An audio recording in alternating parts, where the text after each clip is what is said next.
been waiting 20 years to do that trick. Ever since Guy Mariano and Mouse. This is a tale of two chocolates. This board right here is one that I got at a sale in like a warehouse basement. Same with this one. Got them both for 30 bucks. This is a Chico Brenes, Justin Eldridge. And I set this board up. I set it up with Indies. And I rode it for 3 days, like 3 short sessions. And I just couldn't handle it anymore. And I was actually really disappointed in chocolates. I was so disappointed I actually made a little video about how I didn't like it.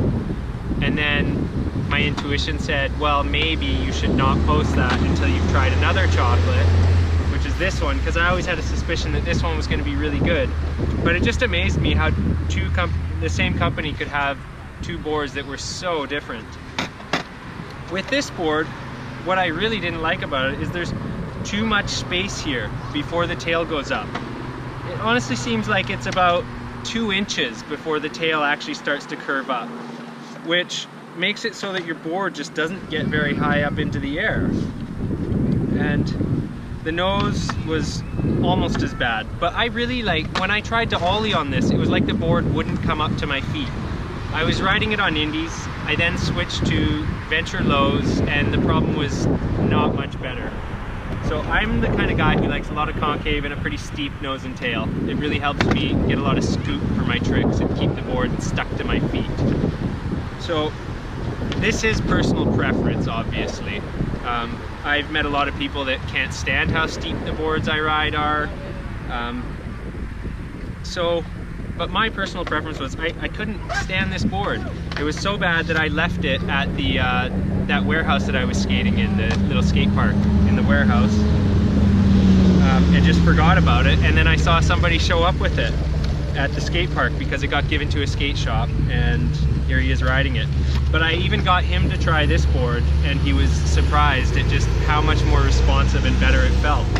So that's to say, I kind of wish there was some sort of code for chocolate boards that would, you know, be able to tell you this one's going to work well with, you know, Indies. Although it's so much personal preference, I don't think you could really get into that much detail. But, you know, like you could say this this smooth and velvety chocolate with steep curves will delight your taste buds.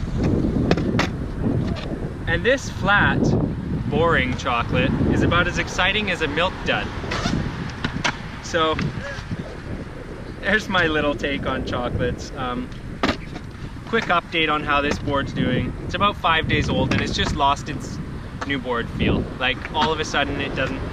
My first day with this board, I was ecstatic, delighted. Couldn't believe how good everything felt.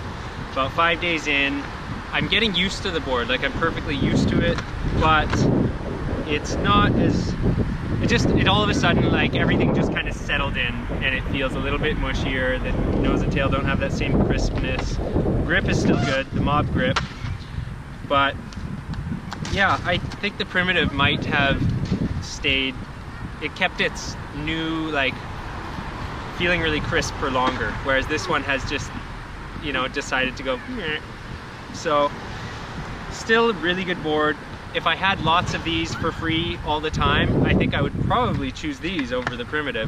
But because I have to buy my boards, I might actually, I would consider buying Primitive.